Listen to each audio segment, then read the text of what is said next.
we're gonna wait 2 minutes. We're gonna see if this is the true problem. If it's right, then we can start right from now. Excellent. Because there's also things I want to talk about for tomorrow too. Oh, because of the eclipse. Yes, the lunar eclipse. Try that. See if that works. Okay. So now I restarted the stream.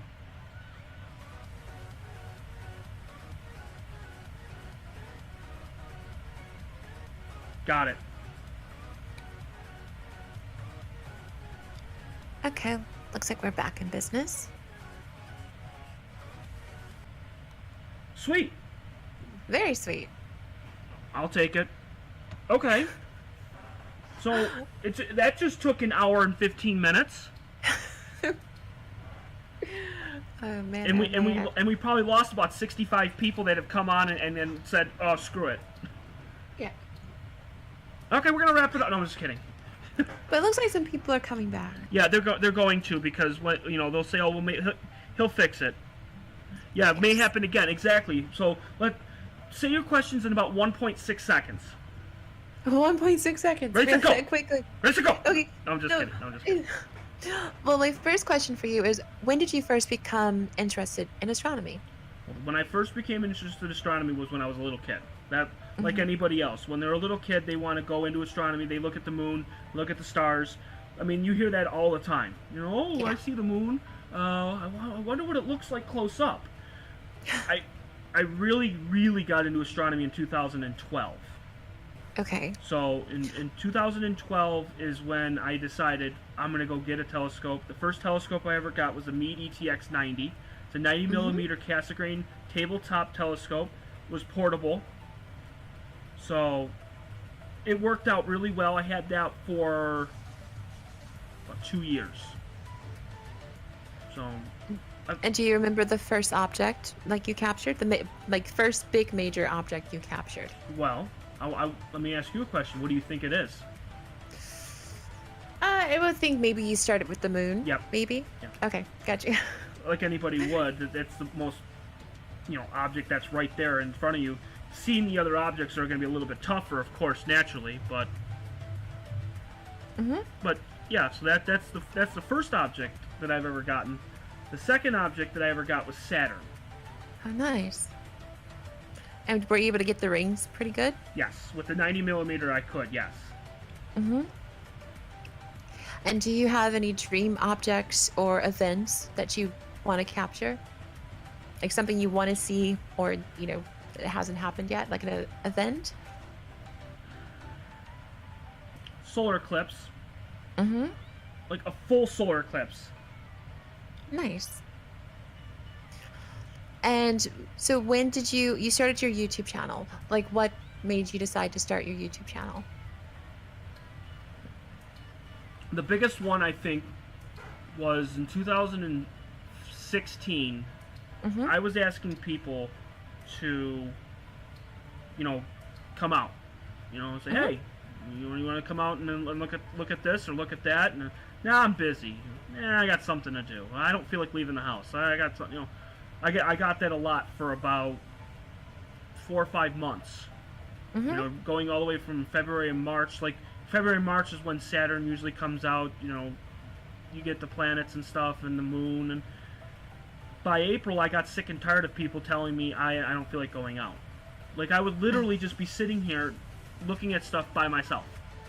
So I said, all right, let me see if I could do what's called a virtual star party. And I said, why not? Let's try a virtual star party. It was May 12th, 2016. It was when I first got my stream. Well, that was a good plow truck that just went through. Holy sh... Sorry. I'm just watching the plow truck that just went through. Yeah. So, I said, let's do it. And it started out really slow. It was really bad. Like, I would get maybe 1 or 2 viewers. Like the entire stream. And I ran it off of a 2 gig notebook.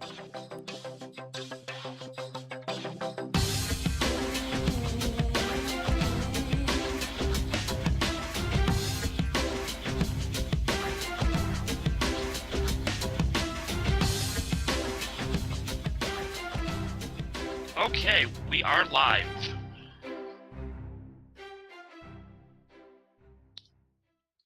to thank everybody for showing up for tonight. I wanted to start a little bit earlier.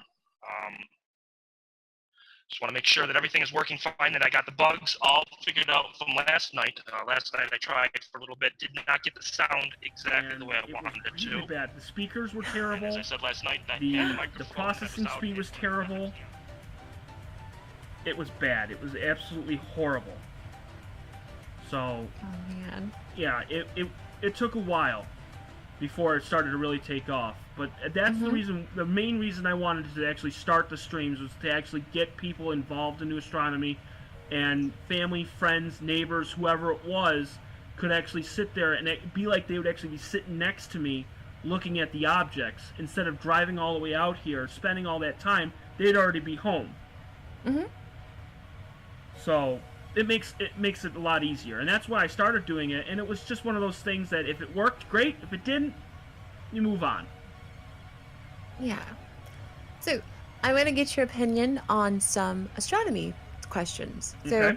So, as we already know, Pluto was demoted as being our 9th planet.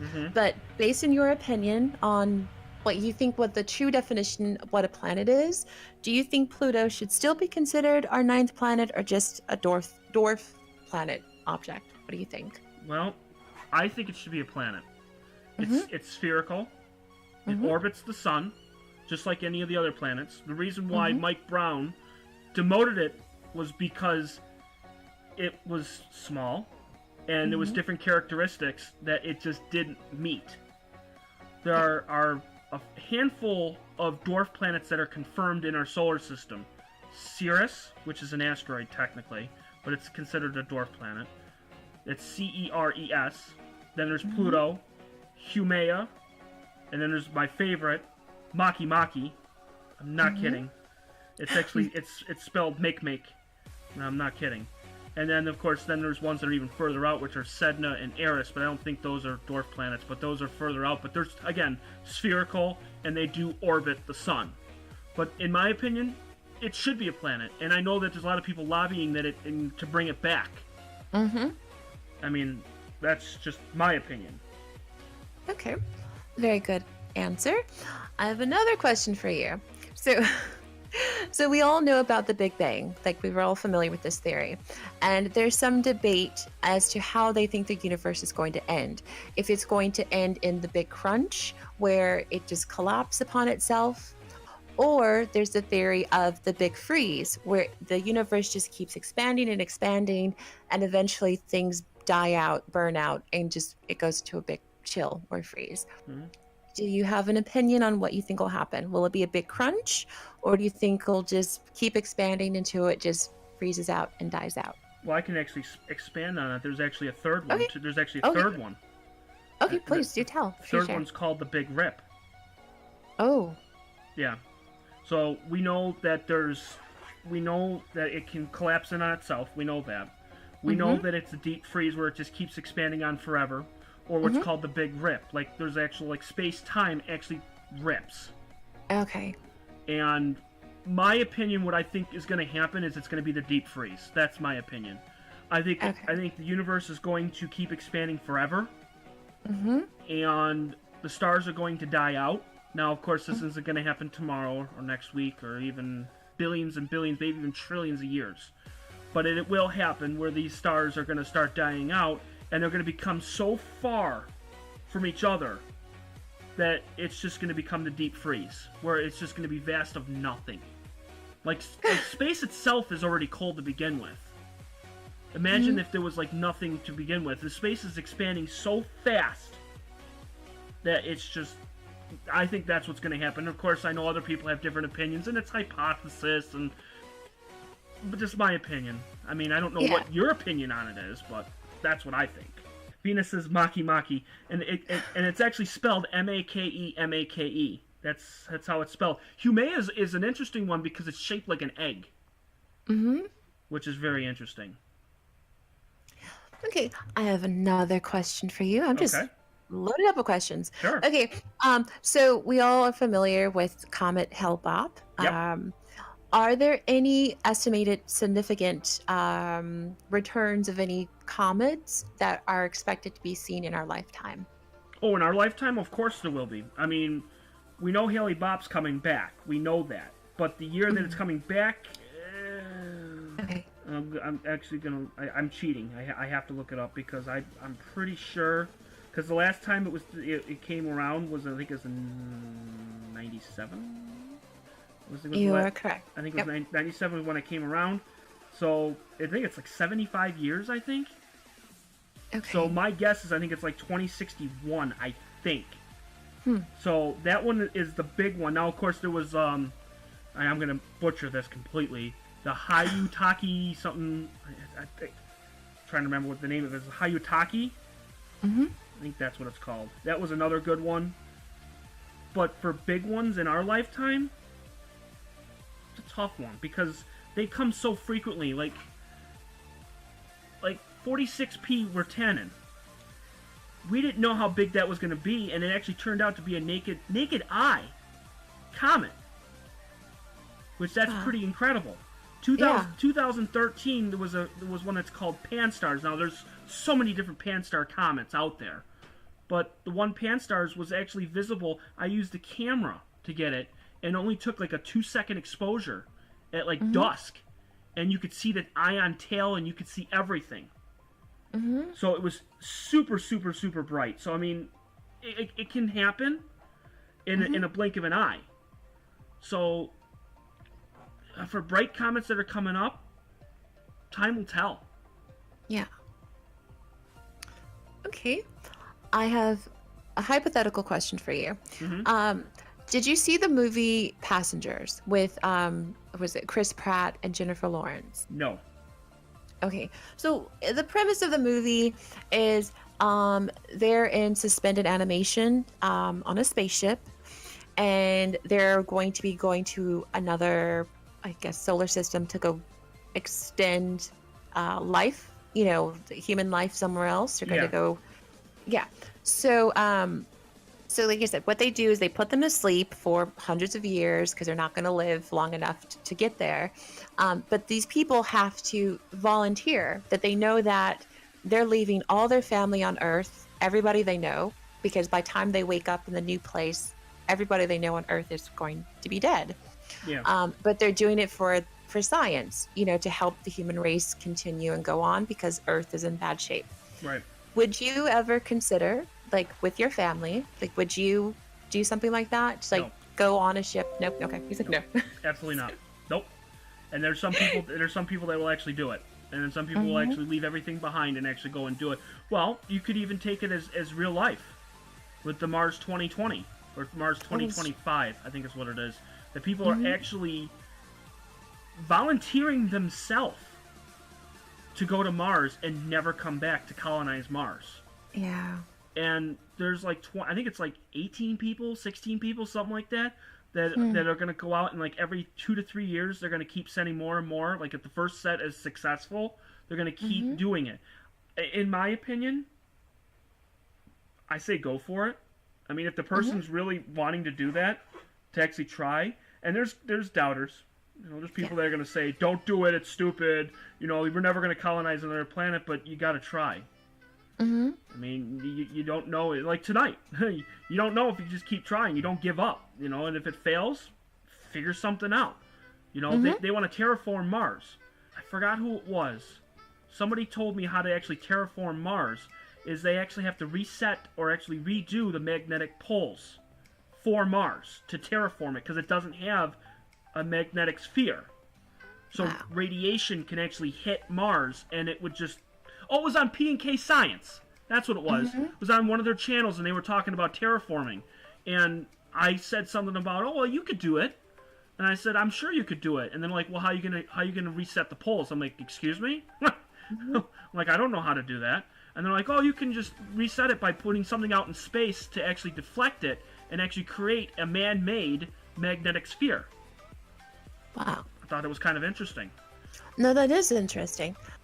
Now, okay, so terraforming Mars is something that we eventually do. I know this is difficult, but if you could like look at a crystal ball, how do you think it's going to happen? Because if we have Earth and then we start to terraform Mars, do you think there's going to be maybe a class war where who are the people who can afford to go to Mars and who are the people who are left on Earth? Like, do you know what I mean? Like, do you see something like who will be the people who end up going to Mars first? Do you think it'll be equal for everyone to go? Or No. okay. No, just like anything else in this world, like when something brand new comes out, damn well or darn well that anything like with Elon Musk, when they're talking about the SpaceX and they're talking about certain things and how you can actually take a vacation, to actually go to the moon. Yeah. So and the people that are going to be going are the people that are going to be the most wealthiest people in the world. Naturally, it'll be the same thing for Mars. First, they'll take volunteers. If they make it through, and they go through, then they'll say, great, okay, who's the next set of volunteers? Okay, it's the most wealthiest people in the world. And then they're just going to keep going. Have you ever seen the movie 2012? I have, yeah. Same thing. They're going to take people that are the most wealthiest first, and they're going to leave everybody else behind. It's a sick world, I'm telling you. Jurgen says the crazies. Yeah, well, that's true. Jurgen says bad movie too. Yeah. See, this is why I love the chat, because it's great because everybody can actually, and I'm reading everything too, and it's great because everybody's commenting and everybody's pitching in, and I love this. Yeah, no, it is great. It is really great. Okay, so let's go to our solar system. Okay. If you could visit any planet in our solar system or its surrounding moons, which planet would be your first planet you'd want to go see? Oh, that'd be easy. Venus. Venus? Oh, Venus, yeah? By a mile. By a mile. I mean, think about it. Do you know what's on Venus? Lakes. Isn't it like lake? But is it like sulfur and acid or something like that? No, no? Methane. No, methane. Okay. Methane lakes. Now, of course, naturally, you wouldn't be able to live for more than 3 seconds because you would die, because it's like 700 degrees, and it's a greenhouse, like the greenhouse effect.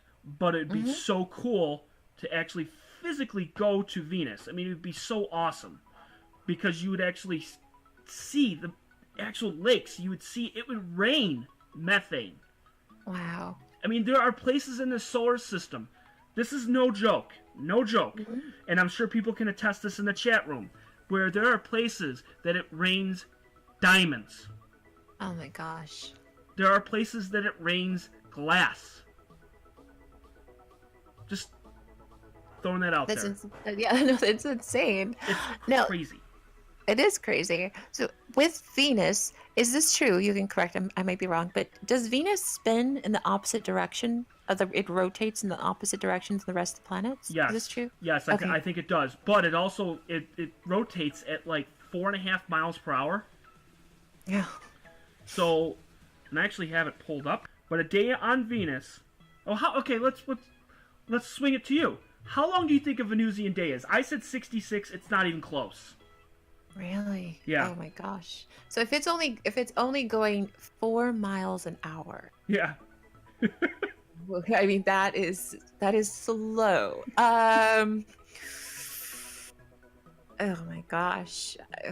And actually, it's actually the rotation is actually 6.52 kilometers, which is 3.7 miles per hour. So I was a little off on that. Just a little. I'm probably way. I'm just gonna say. I'm probably way off. I'll say 88. No. No. 120. No. Double it. Double it. Are you serious? Yes. Astro Live just said 225 days. Very, very close. 243 days. So that means you see 243 days.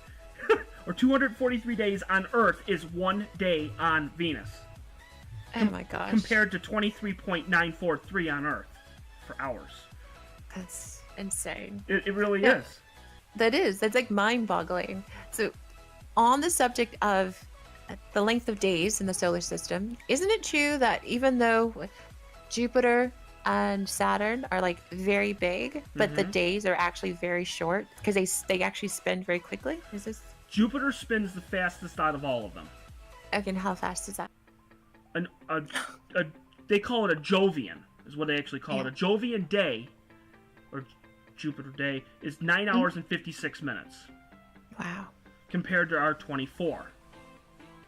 A Saturn day is just under 11 hours. But also, we have to keep in mind the size of it. So, like, how fast are we rotating our Earth? Well, we're Or revolving. Well, Earth is 23 point, as I said, is the hours. The actual, I mean, how many miles an hour? That's what I mean. Like, how quickly is the Earth's rotation? Because the reason I was asking, because I'm just trying to keep perspective of how quickly we're rotating, and then the size of Jupiter and the size of Saturn, and their days are shorter, but also they are significantly larger. So I think that's why I was trying to get a comparison. The speed of the rotation. That's why I was just, I'm actually looking it up because now I'm intrigued because I want to know. I want to know how fast it actually goes, and it says here, the surface of the Earth at the equator moves at the speed of 460 meters per second, or roughly 1,000 miles per hour. So 5,000, throw that out the window because it's not even close. So 1,000 miles an hour, it says. Okay, and Charles had just posted that too, so I didn't see it that he answered the question, but Charles is the winner. No. Yeah. Charles, you win. I don't know what you win.